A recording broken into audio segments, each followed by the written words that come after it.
this is the Royal Kludge RK100 Pro, and this is Royal Kludge or Royal Kluge. This is a big brand on Amazon. This is one of their 98% keyboards. This is an upgrade from their previous keyboards because this uses a full aluminum body. So the whole bottom is just one piece of aluminum, which is pretty premium. It makes a keyboard a little bit heavier, and it doesn't lose any of that wireless connectivity, but it does lose the 2 USB ports that you would see on one of their other iterations. Now this keyboard is actually a really great build because it does allow you to customize it a little bit.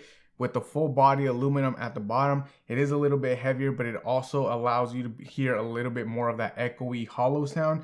So it will need a little bit of modifications if you worry a lot about how the keyboard sounds and how the keyboard feels.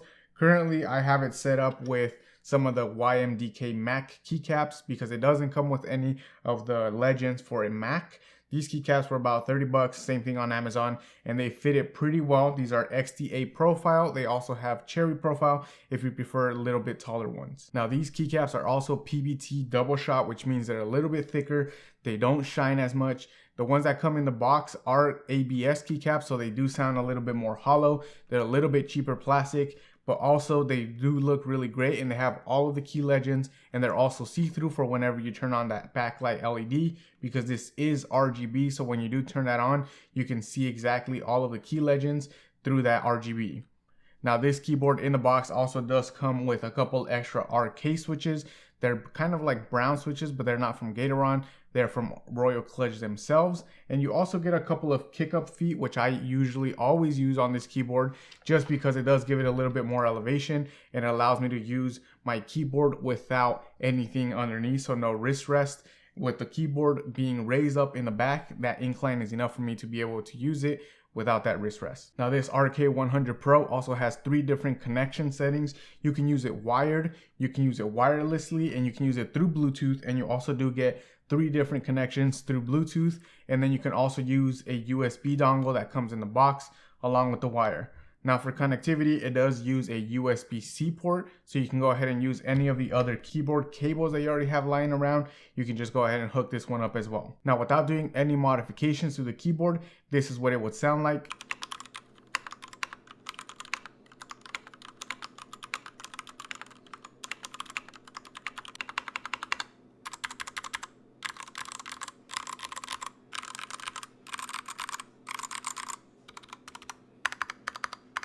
Now with the last thing in the box, you do get a dual keycap and switch puller because you can customize it. This is hot swappable, so I went ahead and bought some pre-lubed Gateron brown switches, and I went ahead and switched that out. I kept these keycaps, the XDA Mac keycaps from YMDK, and now this is what it sounds like.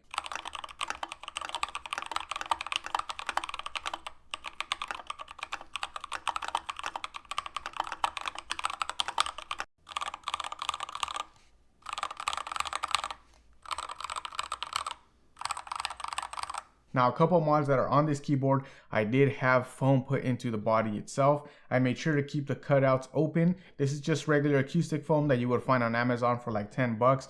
They usually sell this for walls, but I had some lying around. So I went in and took some, cut some out, and then I put it inside this keyboard. Now inside the keyboard as well, I do have some very thick foam. I went ahead and got this from Michaels. I pre-cut this myself, so it does look a little janky. You can probably buy this pre-cut from Amazon for $10 or $15. But knowing me, I went ahead and went to Michaels instead. I spent $1, a couple of hours, and I got this really crappy looking one, but it works just the same. I will be linking the pre-cut one down in the description below, so you can go ahead and get that one yourself. Save yourself a couple of extra hours if you wish to do so. Now, again, like I said, I do have the YMDK keycaps on it. This was the last part of the mod that I made because the other ones, the ABS ones, sound a little bit too hollow and a little bit too clacky for my taste. So I went ahead and put these in. With all of those mods, this keyboard now sounds a lot better, and it's really great, and it's great for productivity as well. It does have a number pad here on the right, so you can work on spreadsheets. And then again, it looks clean, it goes white. A lot of my accessories are white, so I really like to have this clean look on this one. I like the keycap legends from the YMDK keycap set. And yeah, this is pretty much it. It does match some of the Macs if you have a silver MacBook instead of a space gray. This silver here, the color of the aluminum, will match your setup as well. Overall, I would highly recommend you get this keyboard if you're looking to get into mechanical keyboards and you don't want to pay $200 or $300 for one that's already pre-made. This one was about $80. You can probably get it on sale for around $60. I'm gonna link it down below so you can check the most current price and get one for yourself. And then all of the mods I did, I bought some extra switches like I said. I bought the keycaps. That came out to about $140. And then the foam, I just had it lying around, and the insert was $1 at Michael's. So that brought out my total for this keyboard to about $133 compared to buying, like I said, like a pre-made one that's already $250, sometimes up to $300. I think this one sounds pretty good. Now, I will say the space between the PCB and the plate, because it is at an incline, there is a little bit of difference in space. So everything around the edges of this keyboard will sound a little more hollow, but the stuff in the middle, all of the ones that you press a lot, will sound a lot better. Like I said, I do recommend you get this keyboard if you're looking for a mechanical keyboard entry, and this one is wireless, so that works really great. It has all the arrow keys, the number pad, the function row. It does everything you would want it to do, anything a full-size keyboard would normally do. Let me know down in the comments if this is something that you're looking for, a 96% compact keyboard that still has the number keys and the function row. Thank you guys for watching, and I will catch you guys on the next one.